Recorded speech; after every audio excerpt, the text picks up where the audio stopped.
बंदर मामा। एक दिन बंदर मामा गहरी नींद में सोया था जब एक मीठी सुगंध ने उसे जगाया।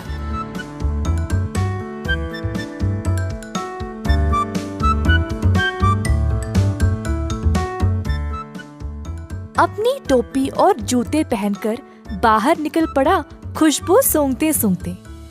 बंदर मामा ने देखा कि ये सुगंध एक मिठाई की दुकान से आ रही थी। अंदर गया तो उसने कई प्रकार के मिठाइयों को देखा। एक लड्डू को देखकर बंदर के मुंह में पानी आ गया। जैसे ही बंदर लड्डू को उठाने गया, दुकान की मालकिन भालू ने बंदर का हाथ पकड़ के रोक दिया। बंदर भालू की ओर देखकर डर गया। तुरंत पीछे मुड़कर रोते रोते घर वापस भाग गया। टोपी और जूते को निकाल फेंक के निराश बैठा रहा कि मिठाई खाने को नहीं मिली। भालू काफी आलसी थी। जब उसने देखा कि बंदर उसकी मिठाइयों की सुगंध को सूंघ कर आया, उसके दिमाग में एक विचार आया। भालू अपनी दुकान में मिठाई संवारने के लिए बहुत आलसी थी, तो उसने सोचा कि वह सारे जानवरों को मिठाई की सुगंध से आकर्षित करके उन सब से सारा काम करवाएगी। अगले दिन भालू जानबूझ के मिठाई हाथ में लिए सड़क पर चलने लगी। मिठाइयों की सुगंध से सब जानवरों को आकर्षित करे, यही थी उसकी योजना।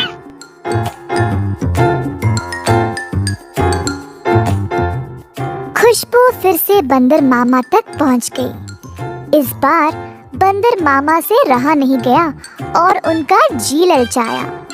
वह किसी भी हालत में मिठाई खाना चाहता था। बंदर मामा चुपके से दुकान के बाजू वाले पेड़ पर लटकने लगा।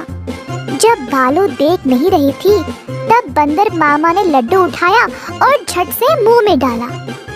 परंतु लड्डू गरम गरम था और बंदर मामा का मुंह ही जल गया। बंदर मामा को बहुत गुस्सा था। जल्दी घर भागा और पानी पी लिया। फिर से अपनी टोपी और जूते निकाल फेंक के रोने लगा। एक छोटा चूहा खिड़की से अंदर आकर बंदर मामा से पूछा कि हुआ क्या। बंदर ने सारी घटना चूहे को सुनाई। चूहे ने बोला कि उसके साथ भी ऐसा ही कुछ हुआ था। हमारे साथ भी कुछ ऐसा ही हुआ था। हमें भी वो मिठाई चखनी है। मेरे पास एक योजना है, लेकिन कुछ दोस्तों की मदद की आवश्यकता होगी। चूहा जल्दी से गया और कुछ दोस्तों को लेकर बंदर मामा के घर वापस आया। चूहे की योजना के अनुसार सारे जानवर दुकान के खुलने से पहले ही वहां पहुंच गए। दुकान के पीछे के रास्ते से एक सुराख बनाया और अंदर घुस गए। एक बंदर सारे मिठाइयों को देखकर ललचा गया।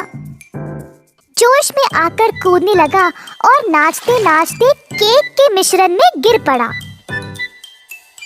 एक और बंदर एक बड़े से बाल्टी में झांका, ये सोचकर कि अंदर मिठाई होंगे, और फिसल के उसी के अंदर गिर गया।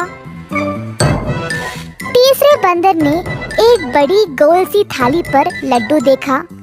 थाली की ओर दौड़ा और लड्डू खाने की कोशिश की, परंतु थाली गोल गोल घूमने लगी। बंदर लड्डू के पीछे भागता रहा और थाली रुकने का नाम ही नहीं ले रही थी। इसी दौरान भालू दुकान पर आ पहुंची। एक बंदर केक के मिश्रण में फंसा था, दूसरा बड़े बाल्टी में और तीसरा बस लड्डू के पीछे गोल गोल घूम रहा था। ये सब देखकर भालू आश्चर्यचकित रह गई और सोची कि ये बंदर यहाँ चोरी करने आए हैं। जल्दी से एक छड़ी उठाई और बंदरों को मारने ही वाली थी, जब एक बंदर ने बोला, हम यहाँ चोरी करने नहीं आए हैं। हम केवल आपकी मिठाई को चखना चाहते थे। इनकी सुगंध इतनी मजेदार है, बस हमसे रहा नहीं गया। भालू ये सुनकर जोर से हंसने लगी। मेरे दुकान में चोरी छुपे घुसना गलत बात है। खैर छोड़ो, वैसे भी मुझे मिठाई बनाने में मदद चाहिए। अगर तुम लोग हर रोज मेरी सहायता करोगे तो मैं तुम्हें अच्छे अच्छे मिठाई खाने के लिए दूंगी। ये सुनकर बंदर मामा और उसके दोस्त खुश हो गए। उस दिन से सब जानवर मिठाई की दुकान पर काम करने लगे। भालू ने अच्छे से बंदरों का फायदा उठाया, बंदरों से मिठाई बनवाई और सजा सवार के रखवाया भी। मिठाई बेचने का काम भी बंदरों को ही दे दिया और भालू सिर्फ बैठ के मजे ले रही थी। भालू का पति ये सब देख रहा था।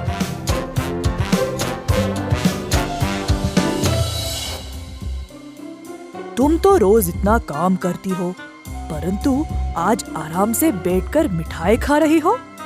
दुकान भी बंदरों से भरा पड़ा है। ये क्या हो रहा है यहाँ पे? बंदरों ने मेरा काम आसान कर दिया है। वे खुशी खुशी सारा काम कर रहे हैं और बदले में मुझे ज्यादा कुछ देने की आवश्यकता भी नहीं। बस दिन में एक एक मिठाई देके काम चला रही हूँ। बंदर मामा कोने में इन दोनों की बातें सुन रहा था और ये सब जानकर उसे बुरा लगा। बंदर को एहसास हुआ कि भालू उसका और उसके दोस्तों का इस्तेमाल कर रही थी। बंदर मामा आगे आया और बोला, भालू जी, हमें आपकी मिठाई बहुत ही ज्यादा पसंद है, परंतु आप हमारी इस कमजोरी का फायदा नहीं उठा सकती। ऐसे स्वार्थी बनके किसी को इस्तेमाल करना गलत बात है। आपको दिखता नहीं हम सब यहाँ कितना मेहनत कर रहे हैं। अंत में भालू को अपनी गलती का एहसास हुआ और सुधार लाना चाहा।